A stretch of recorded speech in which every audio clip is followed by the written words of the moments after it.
What is up, guys? Mr. Dan here, back with another review.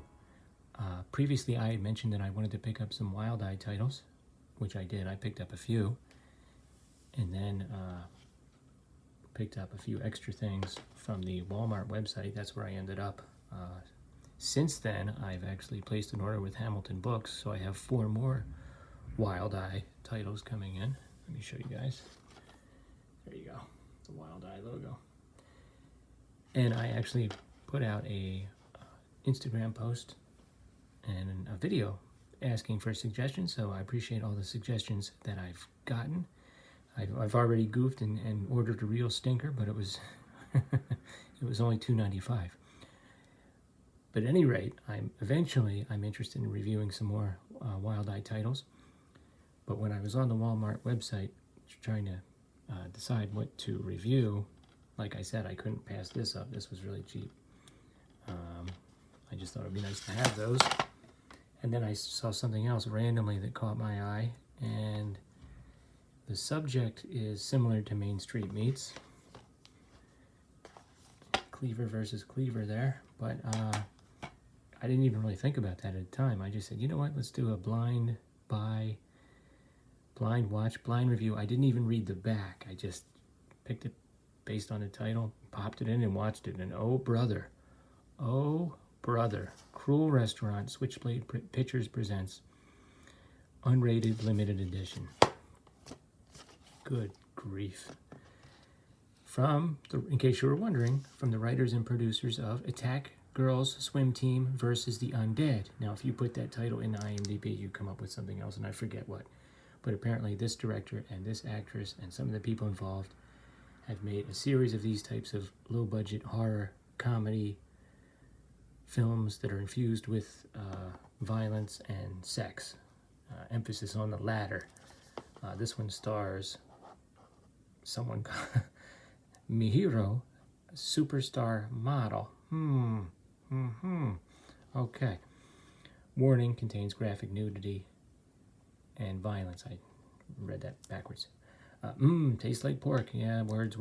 And then at the end it says, it's the happening bistro where the who's who may become the what's what on the daily special. This is an unrated film. It is 75 minutes long, which is about as long as it needs to be. It is very low budget. And, okay, I guess there's sort of a market for this. Okay. I mean, it wasn't that bloody. It wasn't story-wise. We've seen it before, and I don't even know how to start. Okay, okay. So story-wise, we begin with someone on the beach, young lady enjoying herself, when a fisherman with some conspicuously missing teeth catches something and reels it in, and it's a human arm, and it's a human arm with a ring on one of the fingers, which is an interesting little plot point that we've seen before. You know, so I mean, if you have really bad intentions and you watch these movies, you'll probably pick up a few tips. You got to take the rings off the fingers, but I got to say, right off the bat, I'm like, what's going on here? They just jumped right into it, and the arm looked kind of fakey. That's the one thing I noticed right away. All right. Then we flash forward to a restaurant, and you have some individuals in the restaurant ordering some dumplings. The one guy is just chowing down. The other guy is like very apprehensive. And you're like, are they reporters? Are they cops? They turn out to be cops. And then right away they go out into the alley. The one guy starts upchucking all over the place, and the other guy's telling him, "Yeah, I have my suspicions. There's human flesh in the dumplings." And this is in like the first 5 minutes. You think I'm giving you like a spoiler or something? I mean, I'm not. And then there's another woman in there who, so the one woman on the beach was a reporter, so she wants to follow the story. So somehow she traces it back to this restaurant. There's another woman in there who she recognized as being a food critic. She's very extra. She's wearing a shiny gold outfit. So she's there doing an investigation of her own because she thinks it's her sister that washed up on the beach, at least parts of her. And no explanation for that is ever given. Like, why? Like, what? Okay, so I don't know. You have these two cops that are kind of investigating things. You got the food critic who's kind of investigating things. You've got the owner. It turns out this is the owner, and you think that the actual chef is the owner at first because he's kind of mean and authoritative, but it turns out she's the owner. They try to question the chef a few times, and he gets into some fist fights with people. You can't like question him, or he'll come out and like stare you down. And a rival chef shows up from another dumpling place. He comes in acting all tough, and this was actually kind of funny. And they did it like 3 times, where he came in and he was trying to act all tough, and then all of a sudden he would like throw himself on the floor and beg to be like an apprentice at this restaurant. So you have that plot line going on, and then while this is going on, if you're paying attention, there's a picture on the wall. Wall of a guy that looks like an older guy. It looks like he was like the original owner or something. It's very prominent. It's like you can't miss it. And sure enough, they start having flashbacks where this young lady trains with him and learns how to make these dumplings. So you have some more missing bodies, and this, I don't know. This movie's very low budget. You've got the restaurant setting, you've got the same alley with these green chain link fences. It seems like half the movie takes place in. The cops, you've eventually figured out they're cops. They don't have any badges or anything like that. Okay, there are no phones ringing in the police station. They show one interrogation room. They bring in the chef in for interrogation. I think his name's Chin. And then there's a shot of them in the hallway talking, but it does not even look like a police station. And basically, you learn about the past of this woman and her technique for making these dumplings. And at the end, there's a switcheroo, and it's not what you think. And it is just like, oh, brother. I mean, you might actually... you could actually become ill. But you're also just going to shake your head like, what in the earth? As far as the gore, let's compare it to Main Street Meats. Main Street Meats had better gore and more of it, and it was done, as I said in that review, in a funny kind of a way. This one, they have the sound of these cleavers hitting this meat, which doesn't really look like anything, and it makes this goofy, like, whoosh sound. That's about it. As far as gore goes, I don't remember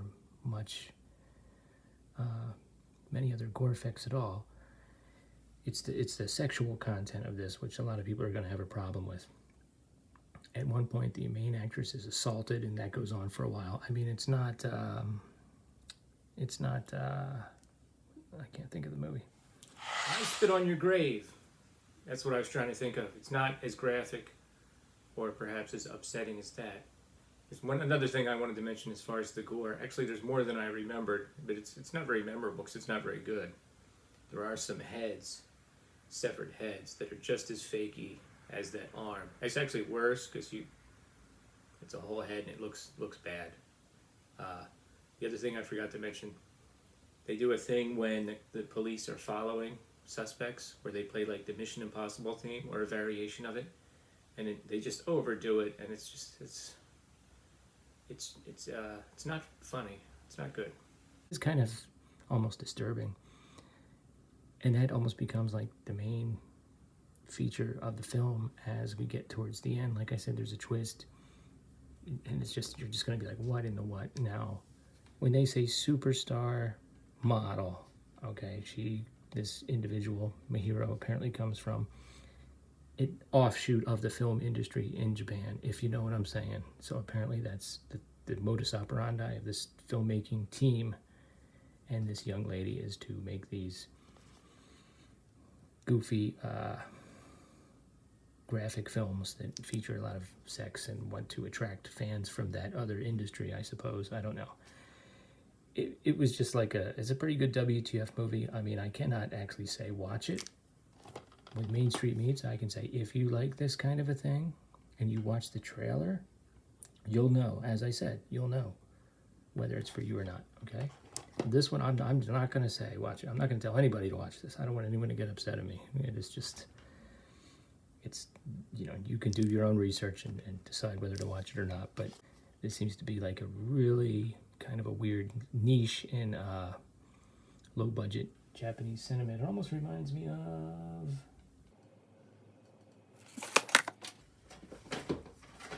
It almost reminds me of like the Rene Perez films that feature Robert Kovacs or Robert Bronzi, and oftentimes feature Richard Tyson and maybe a few other regulars, whereas they just have a factory of producing films with you know, violence and shooting and female nudity. Anyway, it seems like they're doing the same thing, the makers of this film. So there it is. It's a movie. Oy vey. Yeah, so I didn't mean to get to movies about cannibalism. I'm done with that for a while. I think I want to go watch something conventional. Maybe I'll try The Scientist or Trick or Blood Immortal. I don't know. Anything. Or actually, Panic. I'm hearing good things about that. Yeah, I need to watch something more conventional. Anyway, I'm doing watching a movie a day this week in the morning. So I may not review all of them, but check out my Instagram, Mr. Dan Horror Hot Wheels. Come back again soon. Thanks.